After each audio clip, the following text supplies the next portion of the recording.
February 19th, 1945. Iwo Jima Field Hospital. EO8 7 hours. The acrid smell of sulfur from the volcanic island, mixed with the sterile antiseptic of the makeshift medical tent. As Lieutenant Hiroshi Yamamoto lay motionless on the canvas stretcher, his flight suit charred black from the cockpit fire that had consumed his Zero fighter just hours before.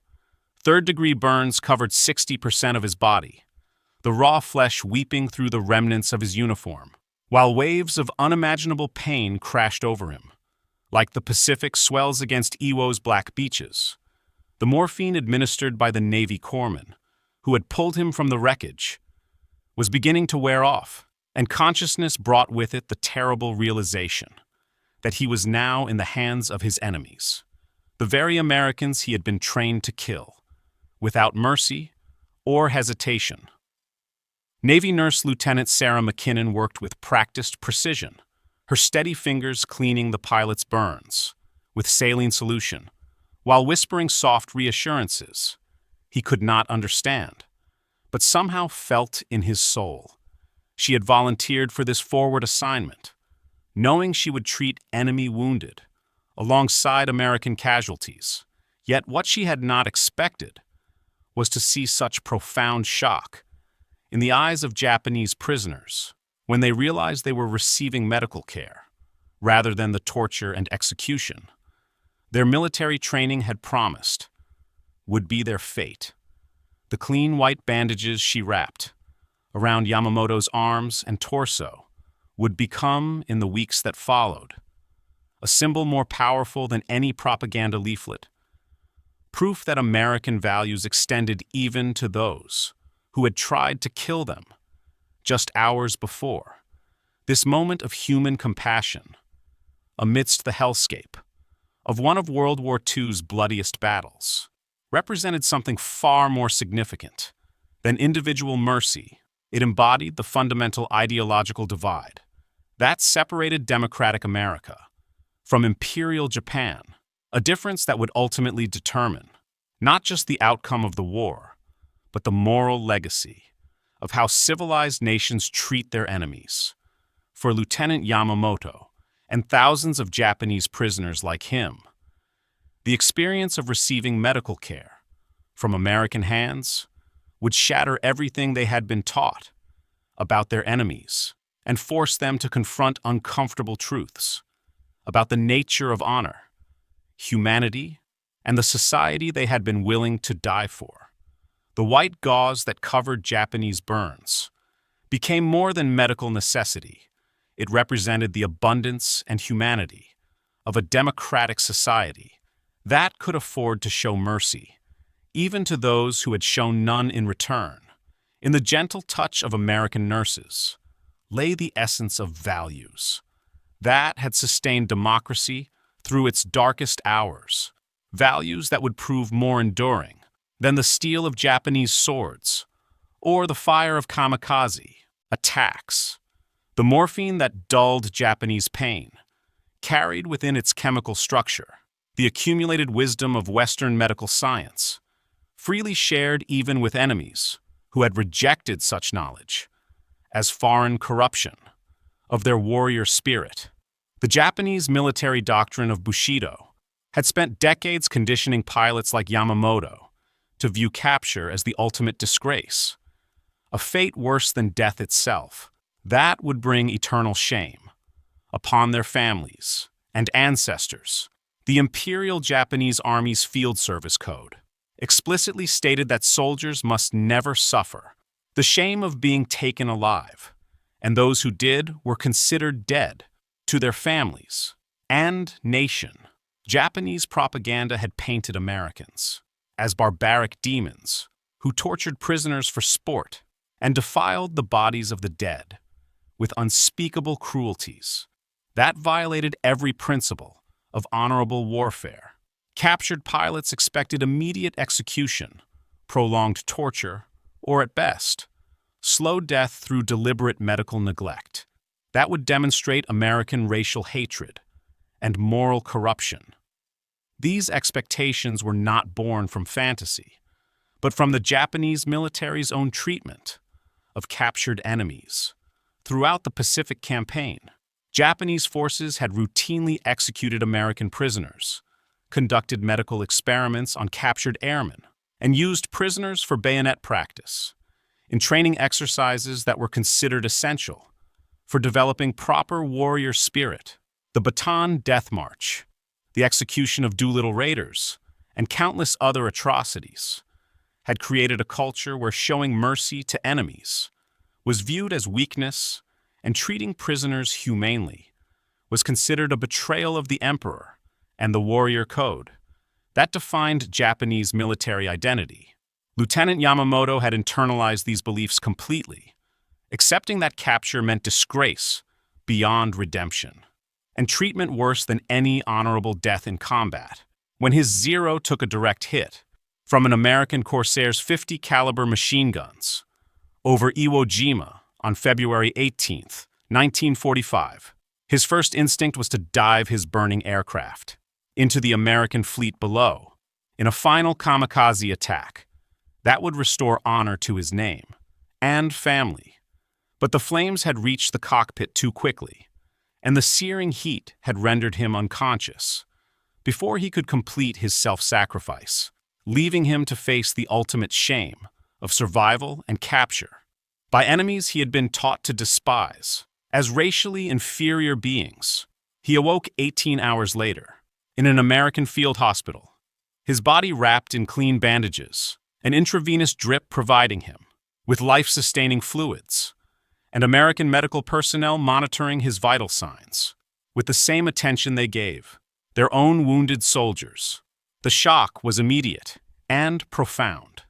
Everything he had been taught about American brutality was contradicted by the reality of American medical care that exceeded anything available in Japanese military hospitals. The nurses spoke to him in gentle tones. Despite his enemy status, the doctors examined his wounds with professional detachment that focused solely on his medical needs rather than his nationality. And most stunning of all, he was receiving the same standard of medical care as wounded American servicemen. The morphine that dulled his pain was the same morphine given to American pilots who had been shot down defending their ships from Japanese attacks.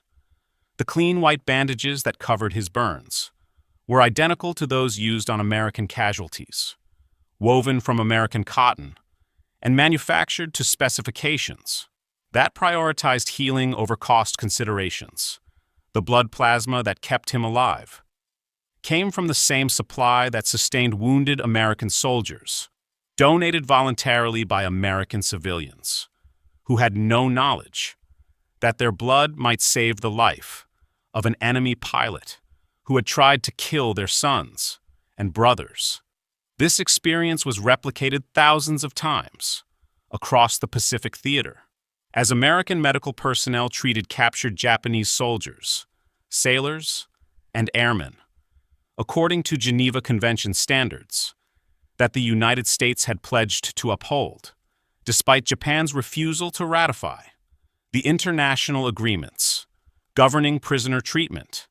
U.S. Army and Navy medical records from 1944 and 1945 document the treatment of over 12,000 Japanese prisoners of war, with mortality rates among wounded Japanese POWs actually lower than those of similarly wounded American soldiers, primarily because Japanese prisoners received immediate medical attention upon capture, while American wounded sometimes had to wait hours or days for evacuation from combat zones to rear area hospitals. The white bandages that wrapped around Japanese pilots' burns became a recurring symbol in prisoner testimonies collected after the war, representing not just medical care, but the fundamental difference between American and Japanese approaches to human dignity and the treatment of enemies. Former Imperial Navy pilot Saburo Nakamura, shot down over Saipan in June 1944, later wrote in his memoirs that the sight of clean, white medical supplies being used on his wounds was his first indication that American propaganda about Japanese racial inferiority might be false, rather than accurate assessment of democratic weakness and moral corruption. American medical abundance was indeed staggering, compared to Japanese resources in the final years of the war, when the imperial military medical system had been reduced to desperate improvisation with inadequate supplies and obsolete equipment, while Japanese military hospitals struggled with shortages of basic supplies like gauze, morphine, and antiseptics. American field hospitals in the Pacific operated with seemingly unlimited resources that enabled treatment standards exceeding those available. In most civilian hospitals, the United States produced over 40 million yards of medical gauze in 1944 alone, enough to circle the Earth at the equator nearly 2,000 times, while Japanese military medicine had been reduced to reusing bandages and performing surgery without adequate anesthesia. American pharmaceutical companies manufactured over 200 tons of morphine annually, ensuring that pain relief was available to all wounded personnel, regardless of nationality or military service, while Japanese military medicine relied increasingly on sake and traditional herbal remedies that provided minimal pain relief for seriously wounded soldiers. The industrial capacity that allowed America to wage war on multiple fronts simultaneously also enabled American medics to treat enemy prisoners with the same high-quality supplies and equipment used for American casualties, demonstrating productive capabilities that exceeded anything Japan could achieve, even with total mobilization of its limited resources. This material abundance reflected deeper cultural and ideological differences between the two societies that extended far beyond simple resource availability to encompass fundamental approaches to human dignity and the value of individual life. American democracy, with its emphasis on individual worth and human rights, had created institutions that valued human life, even in the context of total war, against enemies who showed no similar restraint in their treatment of prisoners. The American Red Cross, founded on principles of humanitarian neutrality, had trained thousands of nurses and medics who viewed their primary obligation as the preservation of human life, regardless of nationality, race, or political allegiance. American medical schools taught that the Hippocratic Oath's commitment to do no harm applied to all patients, not just those of American citizenship or Allied allegiance, creating professional standards that required medical personnel to provide optimal care, even to enemies who had been engaged in killing American servicemen. These values were reinforced by American religious traditions that emphasized universal brotherhood and the sanctity of human life, creating cultural foundations that made compassionate treatment of enemies not just possible, but morally necessary for medical personnel who had been educated in democratic institutions. Japanese military culture, by contrast, had been shaped by centuries of warrior traditions that viewed compassion toward enemies as weakness and individual life as expendable in service to the emperor and the eternal glory of the Japanese nation. The concept of Hako Ichiu, bringing the entire world under one roof, ruled by the Japanese emperor, justified any level of brutality toward those who opposed Japanese expansion, while medical resources were allocated according to military utility rather than humanitarian need. Japanese military doctors had been conditioned to see American prisoners as experimental subjects rather than patients deserving of care, leading to the horrific medical experiments conducted at Unit 731 and other facilities throughout the Japanese Empire. The psychological impact of receiving compassionate medical care from American hands was profound and lasting. For Japanese prisoners who had been conditioned to expect torture, humiliation, and death from their captors. Captain Fumio Tamamura, a Zero pilot shot down over the Philippines in January 1945, later described his treatment at an American military hospital as the beginning of my education about the true nature of democracy and Christian mercy. Burns covering 40% of his body had left him barely conscious when American medics pulled him from his crashed aircraft, expecting immediate execution or torture that would extract military intelligence. Before his inevitable death, instead, he was given immediate medical attention that exceeded anything available to Japanese military personnel, with pain medication administered without regard to cost, and medical procedures performed with the same skill and attention given to American patients. American nurses changed his bandages twice daily, applied antibiotic ointments to prevent infection, and monitored his fluid intake to prevent dehydration and organ failure.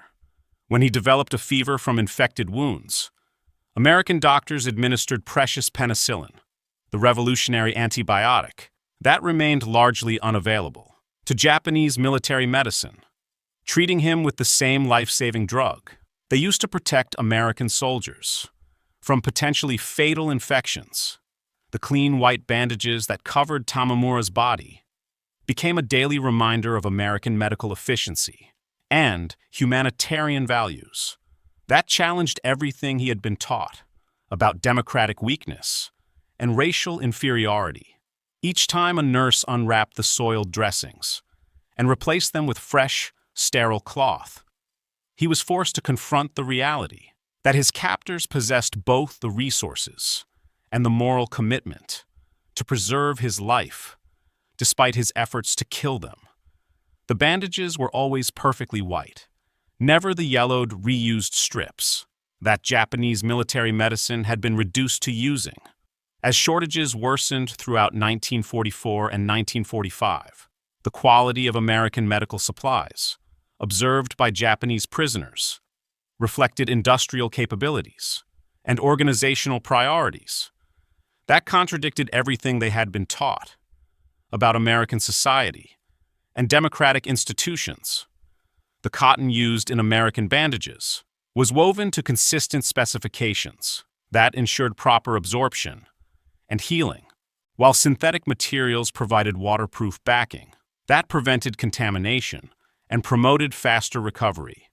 Even basic medical supplies demonstrated technological sophistication and quality control that exceeded anything available to Japanese military forces, suggesting industrial systems and scientific knowledge that challenged Japanese assumptions about Western decadence and technological inferiority. American military medical records from Pacific theater hospitals reveal the systematic nature of this humanitarian approach that treated enemy wounded according to the same professional standards applied to American casualties.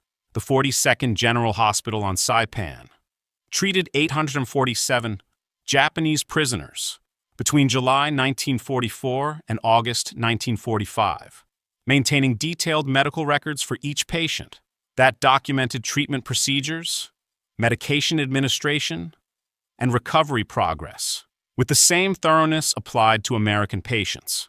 These records show that Japanese prisoners received blood transfusions, surgical procedures, and post-operative care, according to medical protocols that prioritized patient welfare over considerations of nationality or military service.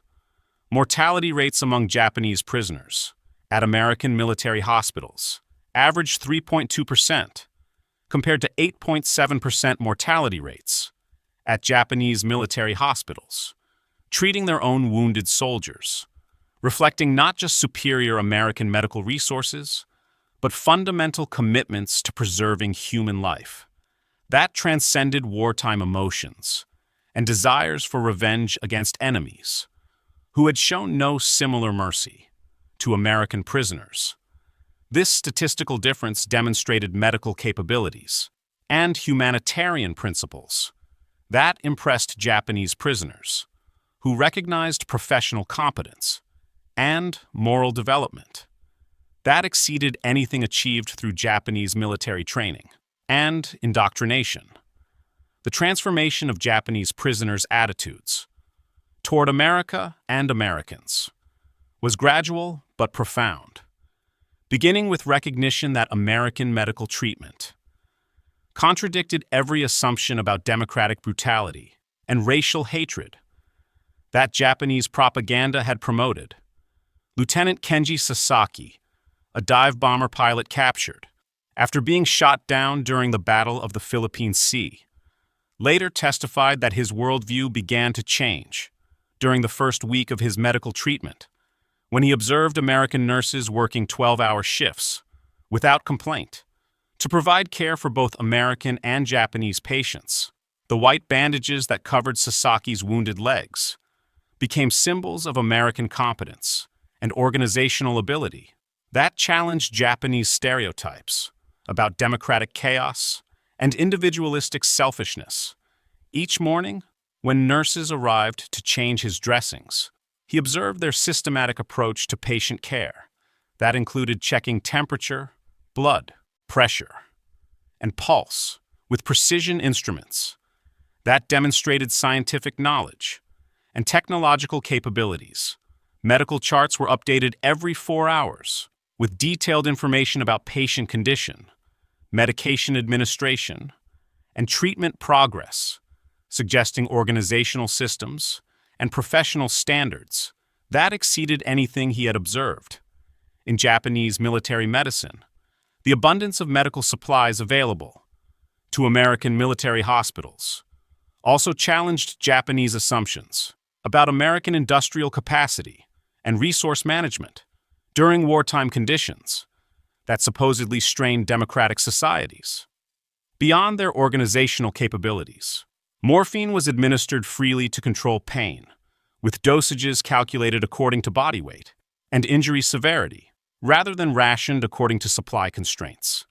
That forced Japanese medical personnel to withhold pain relief from wounded soldiers. Sulfa powder and penicillin were used liberally to prevent infection, with no apparent concern about conservation or scarcity that might limit their availability. For future patients requiring antibiotic treatment, blood plasma was available in quantities that seemed unlimited. To Japanese prisoners who had witnessed Japanese military medicine reduced to desperate expedients as medical supplies became increasingly scarce. Throughout the Pacific War, American medical logistics systems maintained refrigerated storage that kept plasma and whole blood available for immediate use, while electrical generators provided reliable power for medical equipment that enabled complex surgeries to be performed at any hour of day or night.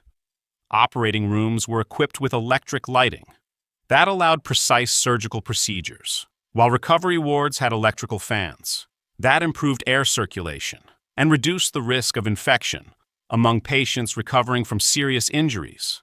The psychological impact of this technological sophistication was magnified by the casual manner in which American medical personnel used advanced resources that represented the pinnacle of modern medical science. Nurses operated X-ray equipment as part of routine diagnostic procedures, rather than treating such technology as precious equipment to be conserved for only the most critical cases.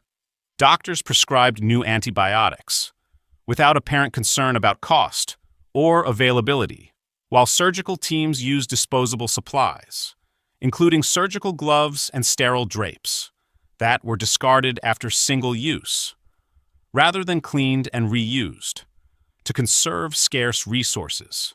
This seemingly wasteful abundance suggested industrial productivity that exceeded anything Japanese prisoners had been taught about American economic capabilities and resource management under wartime conditions. The casual disposal of medical supplies that would have been precious resources in Japanese hospitals demonstrated industrial capacity that could produce medical equipment in quantities sufficient to support optimal treatment standards, without concern for conservation or rationing, that characterized Japanese military medicine. Throughout the Pacific War, The cultural implications of compassionate medical treatment extended far beyond individual healing to challenge fundamental assumptions about racial superiority and national character. That had justified Japanese military aggression and provided ideological foundation for the Pacific War. Japanese military education had emphasized the unique spiritual qualities of the Yamato race and the inherent inferiority of Western peoples, who had been corrupted by materialism and individualism. That prevented proper understanding of honor, duty, and self-sacrifice. American kindness toward wounded enemies suggested moral qualities that contradicted racial theories. That provided justification for Japanese expansion and conquest. If Americans were truly inferior beings, corrupted by democratic weakness and racial mixing, how could they demonstrate such consistent compassion toward those who had tried to kill them? If Western civilization was truly decadent and morally bankrupt, how could it produce institutions dedicated to preserving human life, regardless of nationality or race? These questions forced Japanese prisoners to confront fundamental contradictions between their ideological indoctrination and the reality of American behavior. That demonstrated moral development and institutional capability that exceeded anything achieved through Japanese military training and Bushido philosophy. The white bandages that adorned the wounds of Japanese prisoners became, in many testimonies, symbols of American moral superiority, rather than mere medical supplies that happened to be available in abundance. Former prisoner Hiroshi Nakajima, a fighter pilot shot down over Iwo Jima, later wrote that the sight of his bandages, being changed each morning, forced him to confront the possibility that everything I had believed about the war and American character was fundamentally false. The gentleness with which American nurses handled his wounded body contrasted sharply with the brutality he had witnessed Japanese forces inflict on captured Americans and civilian populations throughout the Pacific Theater. The professional competence of American doctors suggested educational systems and cultural values that produced highly skilled, morally committed individuals whose technical knowledge exceeded anything available through Japanese medical training. That emphasized conformity to traditional practices rather than scientific innovation and research. Most troubling of all for Japanese prisoners was the recognition that American abundance in medical supplies indicated industrial and organizational capabilities. That made Japanese victory seem increasingly unlikely as the war progressed, and American productive capacity continued to expand while Japanese resources dwindled under Allied pressure. This psychological transformation was documented in intelligence reports prepared by American interrogators, who interviewed Japanese prisoners throughout 1944 and 1945, noting consistent patterns of attitude change among prisoners who received extended medical treatment in American facilities.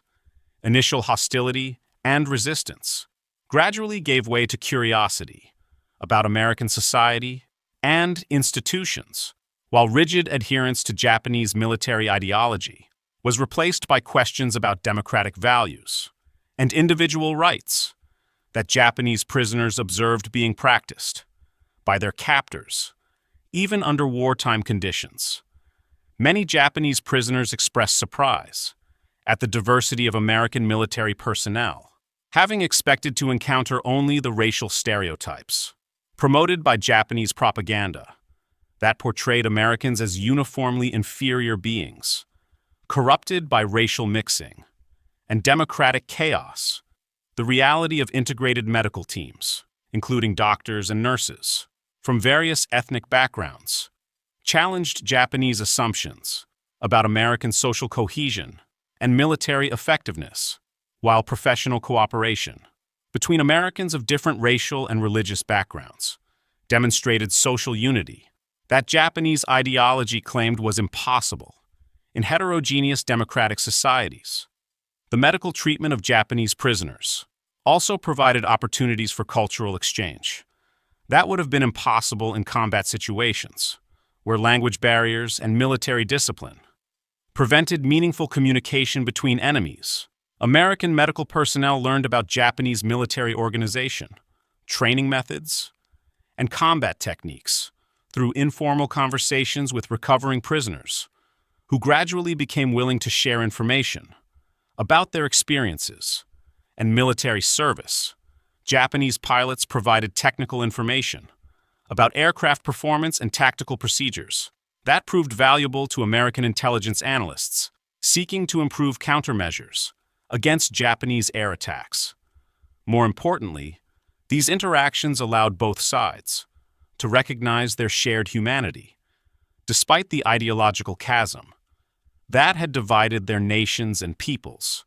Throughout the Pacific War, American nurses shared photographs of their families and discussed their hopes for peace and post-war reconstruction, while Japanese prisoners described their own families and personal motivations for military service. That revealed common human emotions and aspirations that transcended national boundaries and military conflicts. These personal connections demonstrated that Americans possessed the same fundamental human emotions: love for family, compassion for suffering, hope for the future, that Japanese recognized in themselves and their own cultural traditions. The symbolic power of white bandages was magnified by their contrast with conditions in Japanese military hospitals that Japanese prisoners knew intimately from their own military service and training. Japanese military medicine had been reduced to desperate improvisation with substitute materials and inadequate equipment. As the war progressed and supply lines were disrupted by American submarine attacks and bombing campaigns, medical personnel often lacked basic supplies, including antiseptics, pain medications, and sterile bandages, forcing them to reuse materials. That increased the risk of infection and delayed healing among wounded soldiers. Japanese military hospitals typically housed dozens of patients in overcrowded wards, with minimal heating, inadequate lighting, and sanitation systems. That failed to prevent the spread of disease. Among wounded personnel, medical staff worked without adequate rest or nutrition, while patients received minimal food. That often failed to provide sufficient nutrition for recovery from serious injuries. The contrast between these conditions and American military hospitals impressed Japanese prisoners, who recognized institutional capabilities and resource management that exceeded anything available through Japanese military organization. The clean white bandages in American medical facilities represented not just material abundance, but philosophical commitment to human dignity that distinguished democratic institutions from totalitarian systems that subordinated individual welfare to state ideology and military objectives.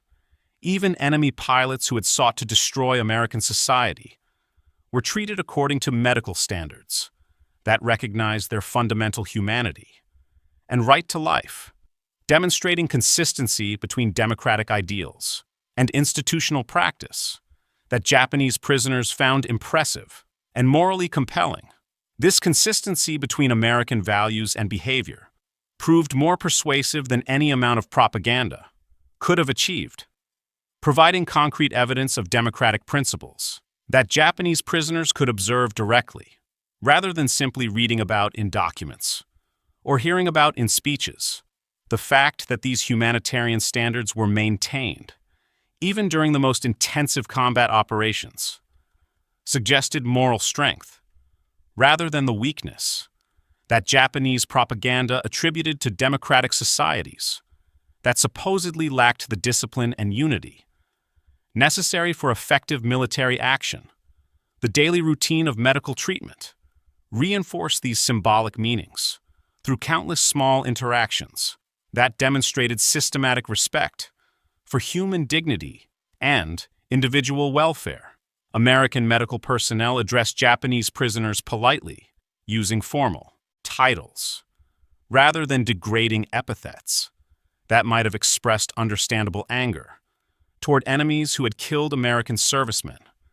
Doctors explained medical procedures and treatment plans to patients, regardless of their nationality, while nurses responded to reasonable requests, according to established procedures that recognized patient rights and individual preferences within the constraints of military medical protocol. Even cleaning staff maintained medical facilities according to sanitation standards that prioritized patient health over cost considerations or administrative convenience, demonstrating institutional commitment to optimal medical care that extended to every aspect of hospital operations. These seemingly minor courtesies accumulated into a powerful demonstration of systematic respect for human dignity that impressed Japanese prisoners who had experienced military medical systems that treated patients as military resources rather than human beings deserving of individual consideration and care. The transformation of captured Japanese pilots often began with their recognition that American institutional competence exceeded Japanese standards in fundamental ways that challenged assumptions about Western decadence and democratic inefficiency. Medical administrative systems processed patients, maintained records, and coordinated treatment with efficiency and consistency that many prisoners found superior to their own experiences. With Japanese military bureaucracy, medical forms were completed accurately and filed systematically, while treatment schedules were maintained precisely, without the confusion and improvisation that characterized many Japanese military medical operations. Administrative procedures were transparent and predictable, allowing prisoners to understand their medical status and treatment plans according to established protocols, rather than arbitrary decisions by individual medical officers. This institutional reliability impressed Japanese prisoners who had experienced Japanese military medicine as inconsistent and often chaotic, with treatment quality dependent on the personal competence and motivation of individual medical personnel, rather than systematic procedures and professional standards that ensured consistent care, regardless of circumstances. The economic implications of maintaining high medical standards during wartime also challenged Japanese assumptions about American resource allocation and strategic priorities that supposedly reflected democratic weakness and inability to maintain military effectiveness under pressure. Japan had been forced to reduce medical care for military personnel drastically to support combat operations, with even basic medical supplies becoming increasingly scarce, as industrial capacity was devoted entirely to weapons production and military equipment rather than humanitarian needs. Yet American military hospitals continued to provide optimal medical care for both American and Japanese patients, even as the United States fought simultaneously on multiple fronts around the world, suggesting economic productivity and resource management capabilities that exceeded anything Japan could achieve, even with total mobilization of its limited industrial capacity. This allocation of resources to prisoner medical care demonstrated economic abundance and institutional priorities that contradicted Japanese intelligence estimates of American capabilities and strategic vulnerabilities. The psychological impact of sleeping on clean sheets in heated hospital wards was magnified by Japanese prisoners' knowledge of conditions faced by American prisoners in Japanese custody, where deliberate mistreatment and medical neglect were standard policies designed to extract military intelligence through physical and psychological torture. Japanese military doctrine explicitly authorized medical experimentation on captured American airmen, while prison camps provided minimal food and medical care that often resulted in death from preventable diseases and untreated injuries. This knowledge made Japanese prisoners' own humane treatment even more psychologically disorienting, forcing them to confront the moral chasm between Japanese brutality and American mercy that challenged the ideological frameworks that had sustained their commitment to Japanese military objectives each morning as they awoke in clean hospital beds with adequate heating and lighting. They were forced to acknowledge that their enemies possessed moral qualities that Japanese ideology claimed were impossible in racially mixed democratic societies, corrupted by materialism and individualism. The consistency of humane treatment over weeks and months of hospitalization demonstrated that American mercy was not a temporary facade designed to extract intelligence information, but a fundamental aspect of democratic values that guided American behavior, even toward enemies who had shown no similar restraint in their treatment of American prisoners. This recognition often marked the beginning of broader intellectual and emotional transformation that would continue long after the war's end and influence Japanese attitudes toward democracy and human rights throughout the post-war Reconstruction period. The broader implications of humane medical treatment extended beyond individual conversions to represent America's strategic approach to ideological warfare that complemented military operations with demonstrations of democratic superiority through behavior that contradicted enemy propaganda and provided evidence of American moral development, while Japan relied primarily on force and intimidation to maintain control over occupied territories and prisoner populations. The United States used its treatment of enemy prisoners as a form of psychological warfare that demonstrated democratic values and institutional capabilities. Clean bandages, adequate medical care, pain relief, and legal protections became weapons in the battle for moral authority that would shape post-war Reconstruction and international relations throughout the Cold War period. The contrast between American humanity and Japanese brutality provided powerful evidence that supported Allied war aims and undermined Axis claims to moral legitimacy, while demonstrating that democratic societies could maintain their humanitarian principles, even when fighting for survival against totalitarian enemies who showed no similar restraint in their conduct of military operations. By war's end, American military hospitals had treated over 15,000 Japanese prisoners of war, with the vast majority receiving medical care that exceeded standards available to Japanese military personnel serving in their own armed forces. Medical records document consistent adherence to professional standards that protected enemy prisoners from cruel punishment and provided optimal medical treatment, regardless of nationality or military service against American forces. This institutional consistency demonstrated America's commitment to democratic principles, even under extreme stress of global warfare, against enemies who had attacked American territory and killed American civilians. The clean white bandages that covered Japanese burns in American military hospitals became symbols of American abundance, organizational competence, and moral authority that would resonate far beyond the immediate context of wartime medical treatment. In the decades following World War II, many former Japanese prisoners who had experienced American medical care became powerful advocates for democratic values and human rights in their home country, providing credible testimony about American humanitarian treatment that influenced Japanese attitudes toward democracy and international cooperation.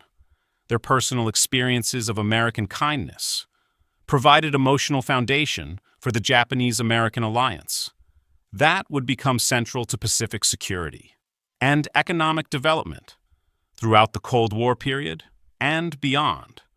The simple act of providing medical care to enemy prisoners had demonstrated that democratic societies could transform enemies into allies through consistent application of humanitarian principles that recognized universal human dignity, regardless of nationality or political allegiance. The legacy of this wartime experience extended beyond individual transformations to influence broader international discussions about prisoner rights, medical ethics, and institutional standards that would shape post-war international law and humanitarian conventions, the Geneva Conventions, human rights declarations, and international legal frameworks that emerged after 1945 reflected many of the principles that American medical personnel had demonstrated through their treatment of Japanese prisoners during the Pacific War: clean bandages, adequate medical care, pain relief, and legal protections became recognized standards for civilized treatment of prisoners that distinguished democratic nations from authoritarian regimes, while medical neutrality and humanitarian assistance became central principles of international law that protected non-combatants and wounded personnel, regardless of nationality or political allegiance. The white bandages that had covered Japanese pilots' burns had become symbols of human dignity that transcended national boundaries and military conflicts. In the end, the profound impact of American medical care on captured Japanese pilots represented something far more significant than improved medical treatment or humanitarian gestures toward enemy prisoners. It demonstrated that democratic societies possessed the moral strength, institutional competence, and economic abundance necessary to maintain their highest ideals, even under the most extreme circumstances of total war against enemies who showed no similar restraint. In their conduct of military operations, the clean white bandages that welcomed wounded Japanese pilots to American medical facilities became symbols of democratic civilization's capacity to transform enemies into allies through simple but powerful demonstration that human dignity was universal, unconditional, and indestructible, even in the midst of history's most devastating conflict.